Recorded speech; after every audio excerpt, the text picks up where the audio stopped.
Hey, what is going on, everybody? Boilon here, and in today's video, we're not going to be talking about Red Hulk, who is going to be starting later on today, but we're here to talk about Spider-Weaver.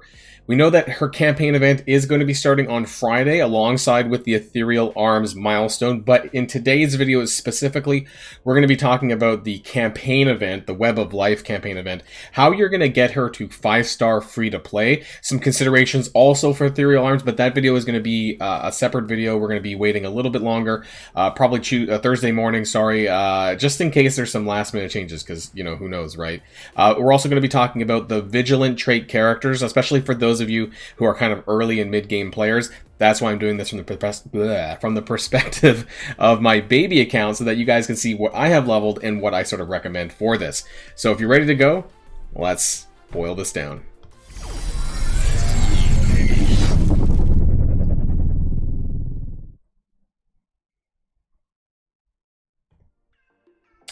And so that's exactly where we're going to start here, is with the Vigilant roster. Keep in mind that these characters are also required for the Blitz portion of the Ethereal Arms event, which is also going live on Friday. And there are some good choice characters. Now, if you're a veteran player who has like 100k plus characters, you probably don't need any of my advice. However, I think it's very interesting looking at it from this perspective from my baby account and like who I have and who I'm planning on using. I think this might also be the first campaign event where I'll actually be able to do the heroic event. I'm almost 68. I'm going to be there in like 3 or 4 days. I believe it unlocks at level 68, so hopefully I can do a couple of those levels. But as far as my top characters for this, there's 20, and you can see them here. And frankly, well, I don't have all of them unlocked, and some of them are kind of garbage and not really worth using here. But some of the top characters that I have geared are probably what I would recommend. So I do like that Mighty Thor and Valkyrie are here. Even though that they're kind of slow, I think that for newer players and mid-game players, you're going to have access to these two characters. Also, with the upcoming War Scourge, you're going to be using them with Hero as Guardians anyways. So I think this is a good duo here. Shang-Chi is an absolute beast as a standalone character, and obviously, if you have Morgan Le Fay, like I do, fortunately, I will be using her. If you don't have her, there's some other characters you can use, of course, including Ghost Spider, Vision, and Cloak. And if you're using Ghost Spider, actually, then you could also use Scarlet Spider as well. I would not use them personally standalone, but if you have the two of them, I would use that. Otherwise, Valkyrie and Mighty Thor as a duo. Even Vision standalone, frankly, she's a very good character. She can flip debuffs. Shang-Chi does a lot of damage. Cloak does a lot of debuffs. So I would say, like, this top 8, basically. The characters that I have semi-geared here, or really geared in this case.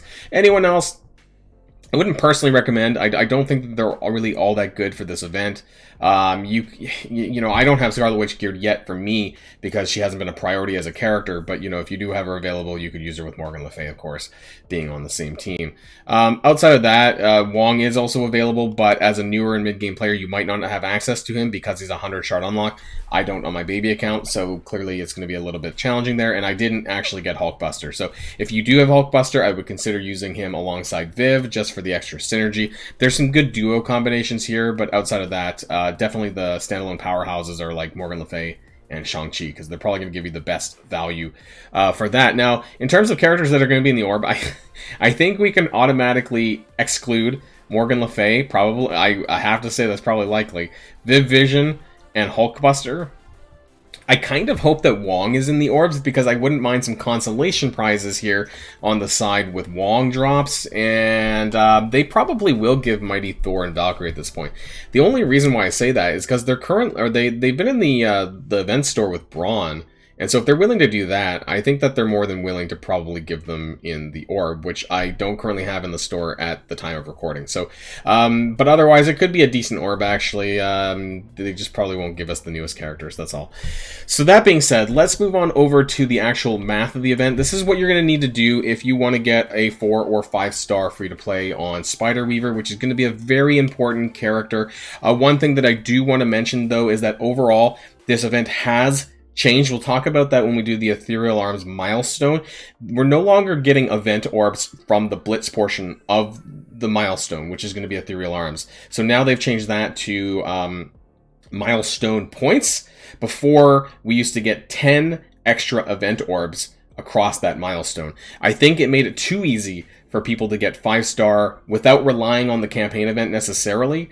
And so I'm not going to say it's harder, but it's going to be basically what it was when we had Phantom X. I think that was the last time that we had a character that was a campaign event that didn't have those special milestones, because then we had Valkyrie and then we had Viv that had those event orbs. So here we'll figure out how, and the most important thing to do, set out your core goals early. That way you know how many cores you're spending for this event and for the Ethereal Arms when we talk about that on Thursday, so that you know how much cores to put aside for the entire 15 days. Campaign events do last for 15 days. It's expected to run until about October the 6th. You do need level 68 plus for heroic mode.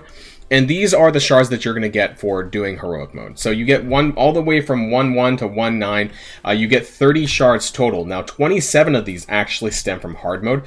You get an additional 1 extra shard for doing heroic 7, 8, 9. It's not a lot, so don't be too concerned about that. But you do get quite a bit of extra event orb fragments. If you do all 9 of the levels, you get about 3 orbs for free or thereabouts, plus the 30 shards, so all this is just first time reward stuff, on top of some SBCs, some gold fragments, and some teal catalysts, so that's good too.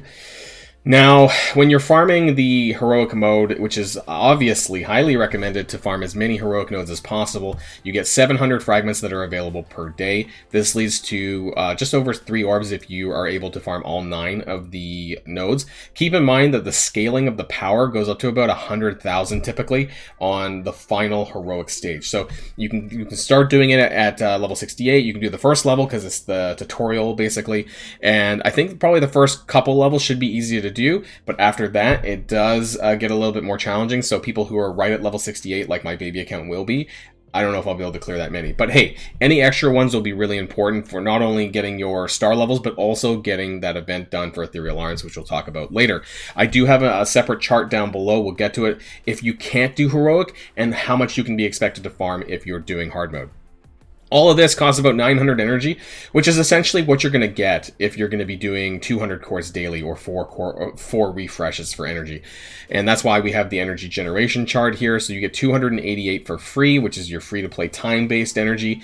You get 240 from your refreshes. That's 80 times 3, your different time-based refreshes. And then 400 from cores. Now, you don't get 120 like you do for campaign energy, standard campaign energy. You get 100 for this. So just keep that in mind, which gives you a total of 928, which is just a little bit more than all of heroic basically. Now if you can't do heroic, these are the fragments that are available for hard, and this is really important because the fragments deplete. They actually run out, and I should have saved the photos from when I did the Viv event, but my baby account, and I think if you were to go back and check one of my baby account videos a little while ago, that my Viv event, basically, I was done by about 10 days, and there wasn't a whole lot more I could farm because I wasn't able to farm heroic mode. So here we have in the chart here how many days it takes for each of the nodes to deplete, and keep in mind, it's a 15-day campaign event. And so you can see here, the red is where it expires pretty quickly. This is like less than half of the total event.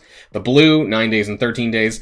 This is basically, yes, it's going to deplete, but not until a little bit later. And it's only that final node that's hard 9 that's actually going to stay enough fragments for the entire event.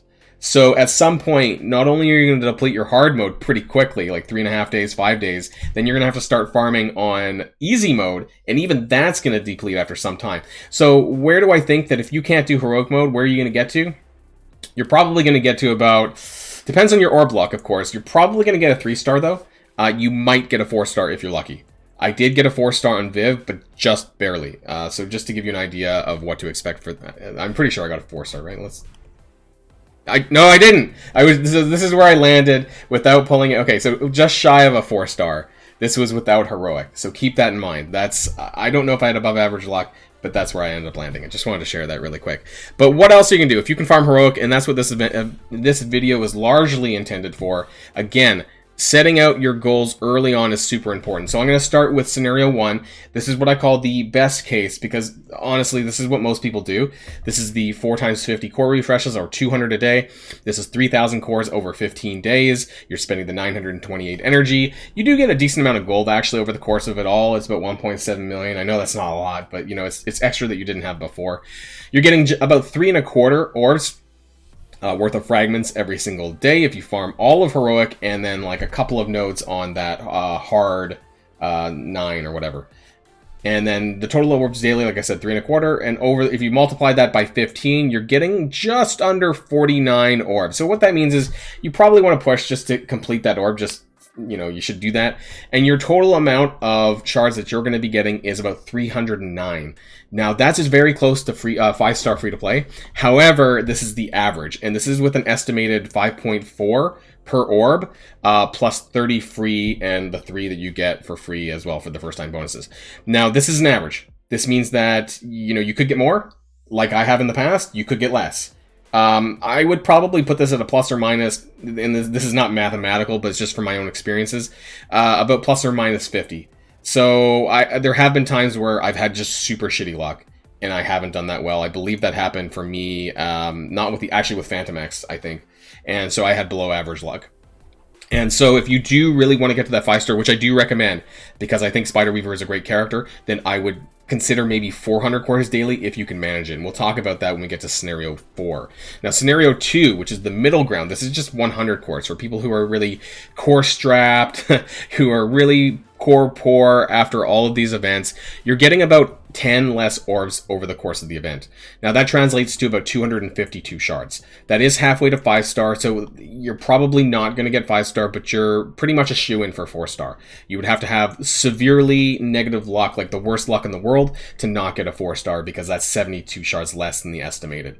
So very likely. Even the worst case, which is no core refreshes, actually, if you look at it, you're getting almost 10 less orbs as well, but it brings you to about 196 estimated shards. This is on average a 4-star free-to-play. However, with bad luck, you might not. And of course, with good luck, you could get as much as this, frankly. This is for people, I personally recommend, if you can, to do Scenario 1, which is the at least 200 cores daily, especially with the event that's going to be coming up, Ethereal Arms, on Friday as well. It's best to have front load your cores, your core spending, because for the first 7 days is where you're going to get the most bang for your buck, because you're going to want to farm more fragments, which is going to get you some milestone points. Now, Scenario 4, this is what I call lots of cores. This is 400 daily. There is another one. There's Scenario 5. This is 6,000 power cores over 15 days, so it is quite expensive. But the amount of orbs that you're going to get, 59.3, estimated shards, 366. So you're very likely to get 5-star. You would have to have some of the worst luck in the world to not get 5-star based on how many orbs that you're pulling. So I think that this is very likely. And I think if this is a scenario that you want, especially within the first 7 days, I think this is probably something that I would personally recommend. But I understand the cores are a bit of a problem these days in Marvel Strike Force, especially with the amount of events going on that requires core spending or indirectly using cores for other energy and whatnot. So not everyone's going to be able to do this. Now, if you want to do Scenario 5, this is what I call lots more cores. This is personally recommended maybe for people who have bought offers, who wants to get that 6-star. Because that is possible. It's just very hard. So this is 9,000 cores over 15 days. This is, again, about almost 10 more orbs over on top of the Scenario 4. And this is going to translate to about 417 shards. This is halfway to 6-star because you need 510 for a 6-star drop. And basically that will compensate if you have this, plus you bought an offer, one, maybe 2 offers, right? Even if you bought 2 offers, you probably could just get away with the 400 cores daily. But yes, if you only bought 1 offer for Spider Weaver, got 100 shards or so, this would kind of bridge the gap there on that one. So if that is what you want, if you got a 6 red for Spider Weaver and you want to get a 6-star free to play, well, I guess it's not free to play if you bought the offer, but you know what I mean, then this is what you're going to want to do. Otherwise, for everyone else, for most standard people, I would either choose Scenario 1, which is pretty close to a 5-star, or if you want to go the extra mile and you want to guarantee that 5-star, do Scenario 4, which is going to most likely guarantee you that 5-star. I'm not really... It depends on how many cores I'm left with by the end of all of these events. I may do Scenario 4 this time around. Because Spider Weaver is such an important character, she is going to be required for Apocalypse. You're going to need to gear her, and you probably want to have her as powerful as you possibly can. If you can do it, I would probably recommend Scenario 4 this time around. Normally, I recommend Scenario 1 for standard characters, but this time around, it's going to be Scenario 4. Let me know in the comments down below which scenario is for you. what you're going to try doing. And like I said, make sure that you have a goal in mind right away at the start so that you can start coring as much as you need to at the beginning. And then if you seem to do better in your luck, then you can kind of just pull it back a little bit if you want to, especially after the first 7 days of Ethereal Arms. Which I want to make a special mention that, yes, this event is going to be on my Discord. If you want to see any of this, the spreadsheet charts, that's going to be made available on my Discord channel a little bit after the video today. And of course, there will be another video outlining everything for Ethereal Arms closer to the date, probably Thursday morning, just to give a little bit of time to see whether or not anything changes at the last minute like it did for Bronze. So that's the end of this video. And if you enjoyed it, please like and hit that subscribe button. And until next time, stay safe and healthy, and I'll see you all later. Boilon signing out.